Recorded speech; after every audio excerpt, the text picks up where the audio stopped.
What you're about to hear cost one mother 7 hours in a plastic chair and 22 years of hope. And it started with a flight that landed on time, without her son on it. 3 days before Christmas, Florence Okafor sat in the arrivals terminal at Hartsfield-Jackson Airport, holding a sign she had made from cardboard and a red marker. The sign said, "Welcome home, Chidi." She had been sitting there since noon. It was now 7 o'clock in the evening. Every flight from London had landed. Every passenger had walked through the gates. Chidi was not among them. But at 7:14, a man Florence had never seen before walked up to her, looked at the sign and said, "Mrs. Okafor? My name is David. Your son sent me, and I need to tell you something he couldn't say himself." Hello and welcome. If this is your first time here, please subscribe. If you've been with us before, thank you for coming back. Tell us in the comments, where are you watching from today? Miami, Cape Town, maybe Port of Spain or Birmingham? We want to hear from you. Now, what I'm about to tell you is going to make you angry, and it should, because what this woman went through, this mother, this good, faithful, patient mother, is the kind of pain that no parent should ever have to carry. But stay with me, because this story doesn't end where you think it does. Let me tell you about Florence Okafor. Florence was 67 years old. She was a small woman, 5'1", barely 115 pounds, with the kind of presence that had nothing to do with size. She had dark skin, smooth and ageless in the way that black women's skin sometimes is, defying decades of sun and worry. Her face was round, with full cheeks and a small chin, and her eyes were large and brown, and held an expression of permanent gentleness that made strangers trust her immediately. She wore her hair in a low bun, pulled back tight with bobby pins. Gray now, completely gray, the kind of silver that looks like moonlight on dark water. She smelled like shea butter and palm oil and the faintest trace of Clorox, because Florence cleaned houses for a living and the bleach never fully washed off her hands, no matter how much shea butter she used. Florence lived in a small apartment in East Point, Georgia, a one-bedroom on the second floor of a brick building with a parking lot that needed repaving and a stairwell that smelled like cooking from 6 different countries. The apartment was small but clean, spotless actually, the way a professional cleaner's home is always spotless, because Florence could not tolerate a dirty surface the way a chef cannot tolerate a dull knife. The furniture was old but cared for. A brown sofa with a crocheted blanket draped over the arm, a kitchen table for 2 with a plastic tablecloth printed with sunflowers, a television that still had a VCR attached to it because Florence kept videotapes of Chidi's school plays and hadn't found anyone to transfer them to DVD, and photographs. Photographs everywhere, on the walls, on the shelves, on the refrigerator held up with magnets from the Dollar Tree. Chidi at 5, in a school uniform, gap-toothed smile. Chidi at 10, holding a soccer trophy. Chidi at 14, standing next to Florence at church, both of them in their Sunday best. Chidi at 18, in a graduation cap and gown, his arm around Florence's shoulders, her face so full of pride it looked like it might burst. Chidi was Florence's only child, her miracle, she called him. She had him at 45, late, unexpected, after years of being told by doctors that it wouldn't happen.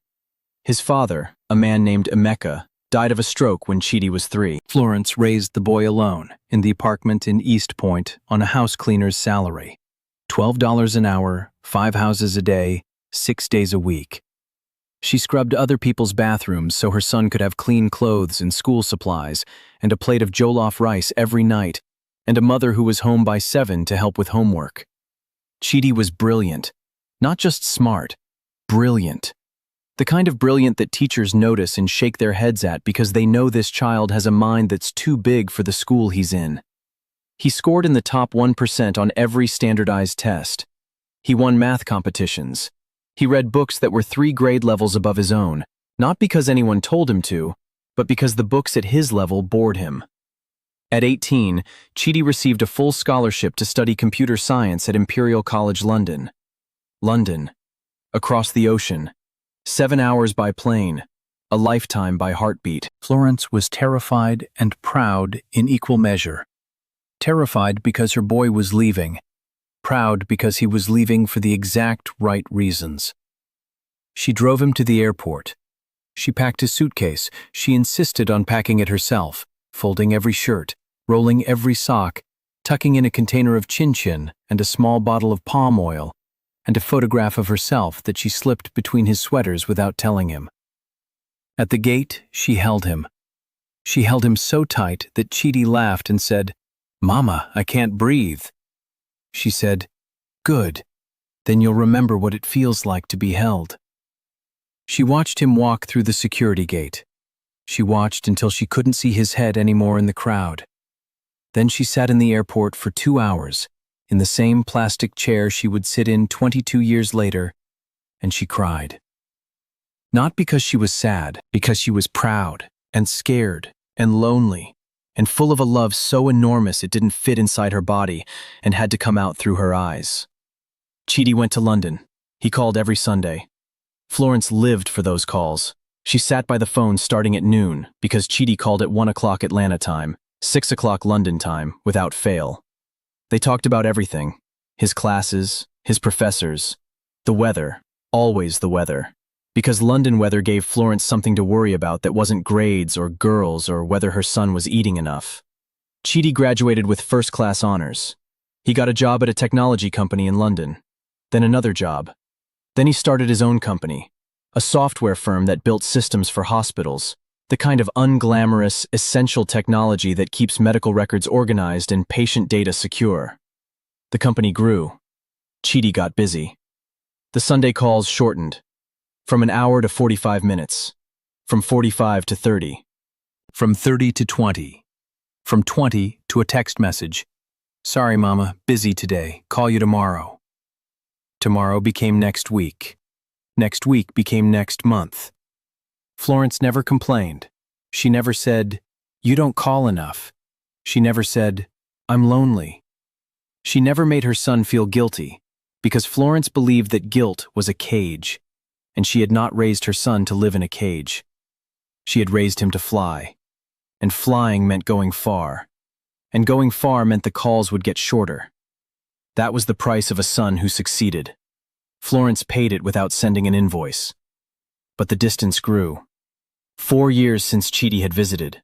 4 years since Florence had held her son.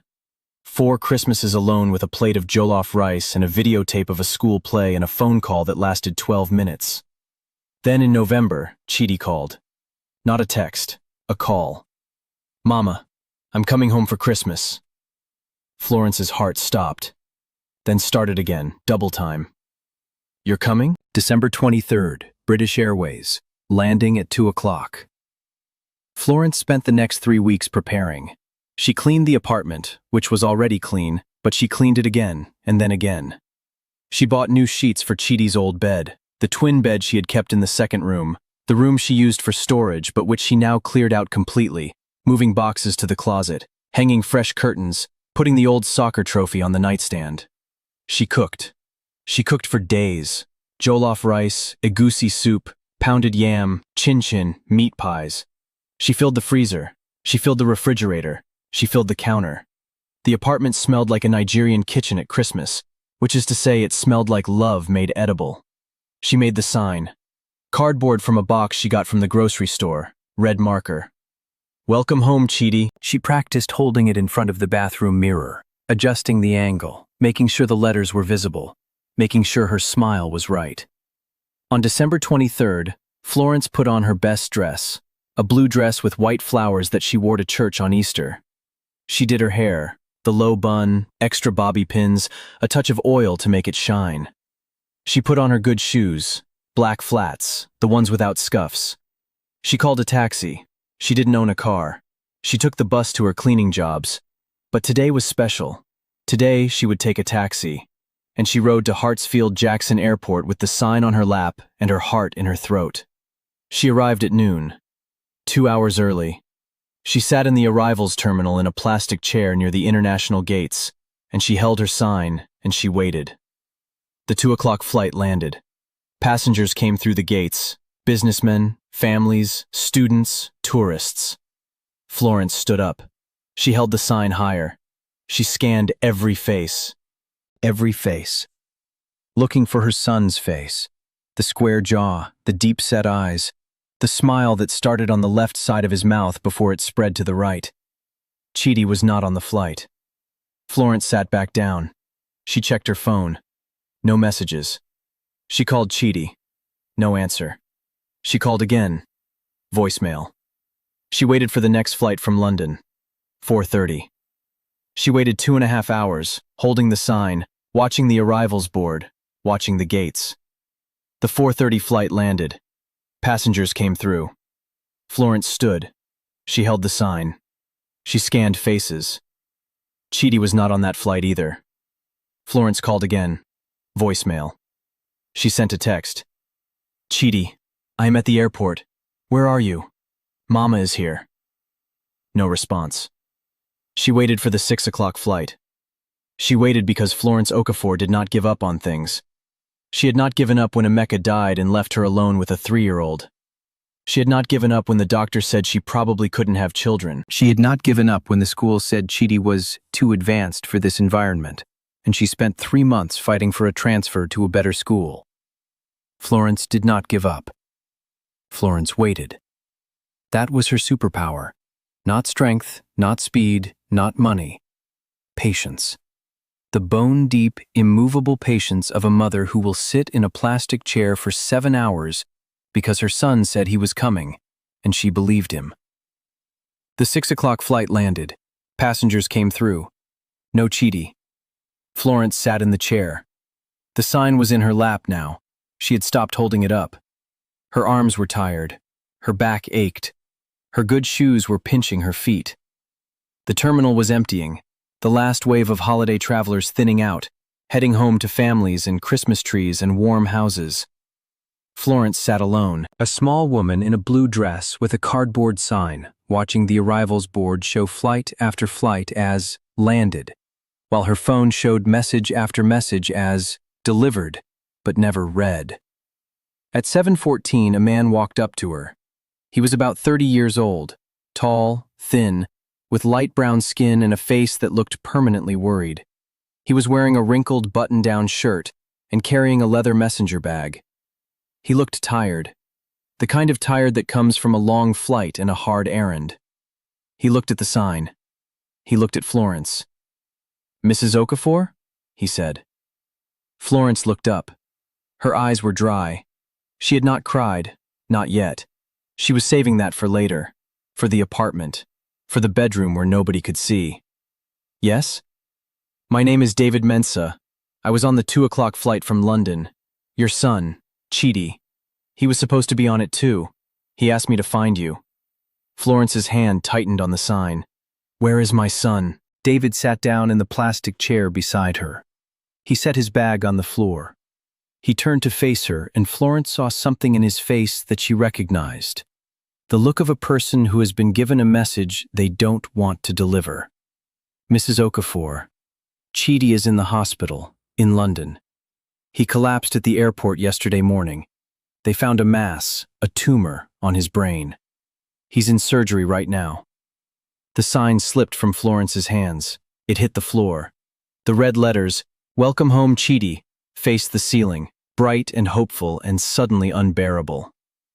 "He didn't want to tell you on the phone," David said. His voice was gentle, careful, the voice of a man who understood the weight of what he was carrying. He said, these are his exact words. He said, "My mother will sit in that airport until the building closes. She won't leave. She'll wait for every flight. Please go find her.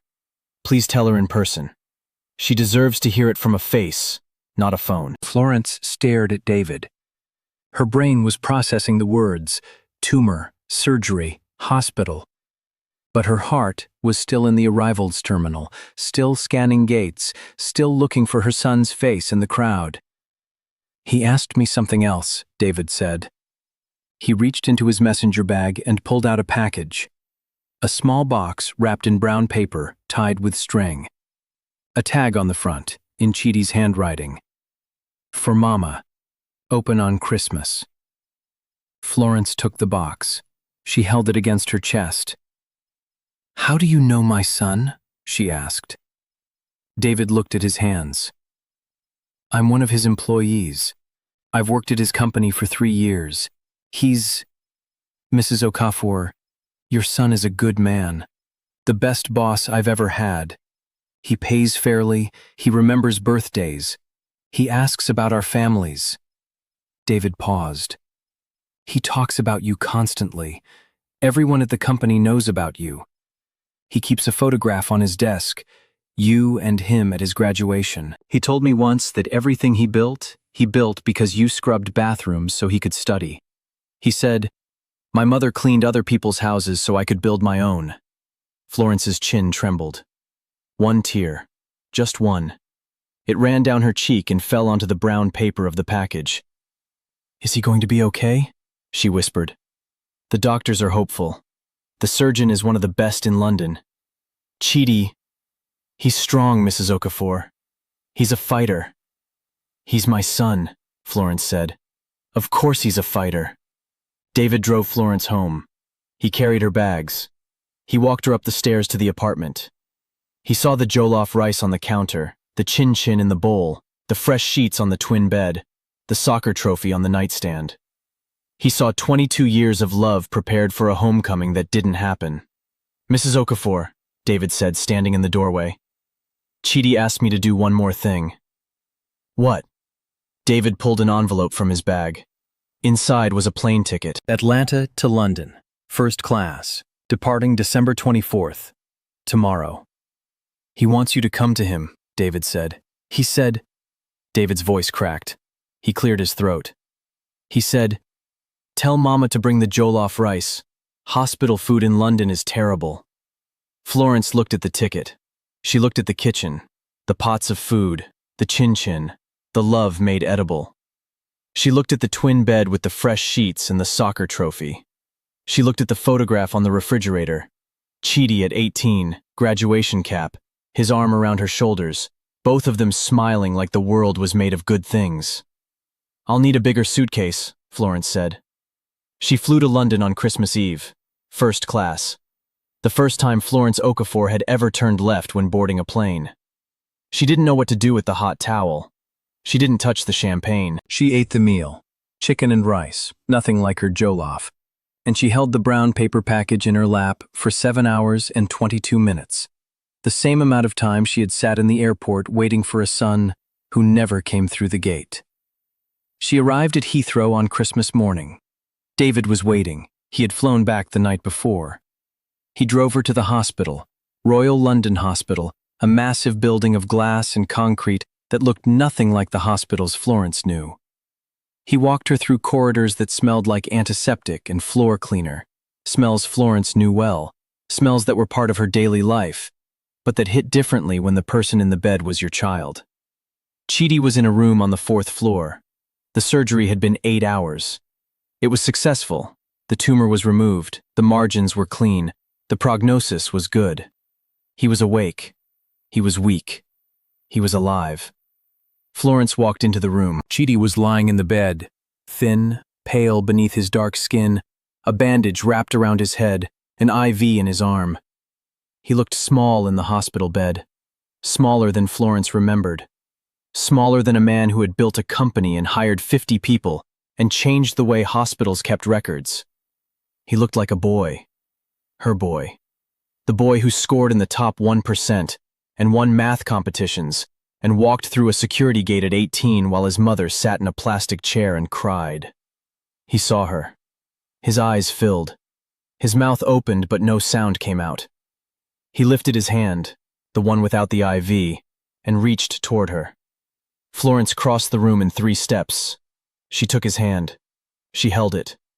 She held it the way she had held it when he was 3 and Emeka died, and Florence had to explain to a child that his father was in heaven, which is far away, but not as far as it sounds. She held it the way she had held it on the first day of school, walking him to the door, not letting go until the teacher gently said, "He'll be fine, Mrs. Okafor." She held it the way only a mother holds. With every year and every sacrifice and every scrubbed bathroom and every Sunday phone call and every hour in a plastic chair packed into the grip of 5 fingers. "Mama," Chidi whispered. I'm sorry I didn't come. Shh, Florence said. I came to you. That's how it works. I wanted to tell you myself. I didn't want you to hear it from a phone. I know, baby. David told me. He's a good man. You chose well. Chidi smiled. The left side first, then the right. His mother's favorite smile. I chose him because he reminds me of you. He works hard and he doesn't complain, and he remembers people's names. Florence sat on the edge of the bed. She put her hand on Chidi's cheek. The bandage was white against his dark skin. The monitors beeped steadily, the rhythm of a heart that was still beating, still fighting, still going. I brought jollof rice, Florence said. Chidi laughed, a small, weak, beautiful laugh. You brought jollof rice to a London hospital. You asked for it. I was joking. I wasn't. She reached into her bag, the bigger suitcase, the one she packed at midnight on Christmas Eve, and she pulled out a plastic container. She opened it. The smell of jollof rice filled the hospital room. Tomatoes and peppers and palm oil and onions and love. The smell of every dinner she had ever cooked for her son. The smell of home crossing an ocean and 7 time zones, and the worst night of Florence Okafor's life to arrive, warm and real, at the bedside of the only person who mattered. Chidi closed his eyes. He breathed in. It smells like the apartment. It smells like Christmas, Florence said. Now eat. She fed him, spoonful by spoonful, the way she had fed him when he was a baby, when he was sick, when he was small enough to sit in her lap and eat from her hand. She fed her 39-year-old son jollof rice in a London hospital on Christmas morning, and the nurses who came to check his vitals stopped in the doorway and watched, because some things are too sacred to interrupt. After Chidi ate, after the container was empty and the spoon was cleaned and Florence had wiped his chin with a napkin the way she did when he was 4, Chidi said, "Open the present." Florence picked up the brown paper package. She untied the string. She peeled back the paper. Inside was a small wooden box, polished smooth. She opened it. A key. A single brass key on a thin chain. "What is this?" Florence said. "It's the key to your new house," Chidi said. "In East Point. 3 bedrooms, a garden, a kitchen big enough for all your pots. I bought it 6 months ago. I've been renovating it. New floors, new cabinets, everything. David's been managing the project." He paused. His eyes were wet. "I wanted to give it to you in person. I wanted to walk you through the front door on Christmas morning and watch your face." Florence looked at the key. She looked at her son. She looked at the key again. "Chidi, I don't need a house. I have my apartment." "Mama, you have scrubbed other people's houses for 22 years. You deserve one of your own, a real one, with a garden where you can grow tomatoes, and a kitchen where you can cook for 50 people if you want to. And a room for me, not a storage room with a twin bed. A real room, with a real bed, for when I come home." Florence held the key. The brass was warm from being in the box. She closed her fingers around it. "When you come home," she repeated. "You said when." "When," Chidi said. "I'm coming home, Mama. I promise." Florence leaned forward. She kissed her son's forehead, above the bandage, on the spot she always kissed. The spot she had kissed 10,000 times. The spot that was still hers no matter how old he got, or how far he went, or how many companies he built. "I know you are," she said, "because I'll be waiting, the way I always wait, with a sign and a plate and a chair." She put the chain around her neck. The key rested against her chest, next to her heart. They sat together in the hospital room on Christmas morning. The monitors beeped. The London sky was gray through the window. The jollof rice container was empty on the nightstand. Florence held Chidi's hand and told him about the apartment, about the new curtains, about the neighbor's cat that kept coming to the window, about the videotapes she still had of his school plays. She talked, and Chidi listened, and sometimes his eyes closed, and Florence thought he was sleeping, but then he would squeeze her hand, and she knew he was still there, still listening, still her boy. And the key hung against her chest. A house she hadn't seen, a garden she hadn't planted, a kitchen big enough for all her pots, a room for her son. Not a storage room, a real room, for when he comes home.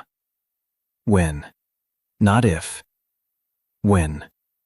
Because Florence Okafor does not give up. She waits. 7 hours in an airport, 22 years for a homecoming, a lifetime for a son to come back. She waits, and she is always right to wait. Because the people we love, the ones who matter, the ones who are ours, they always come back.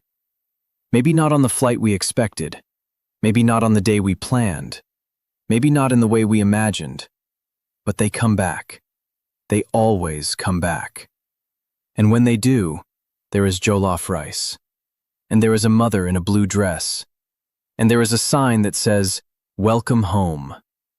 And so the story ends. But before you go, like, subscribe, and leave us a comment. Tell us where you're watching from and what this story taught you. We read every single comment. See you in the next story.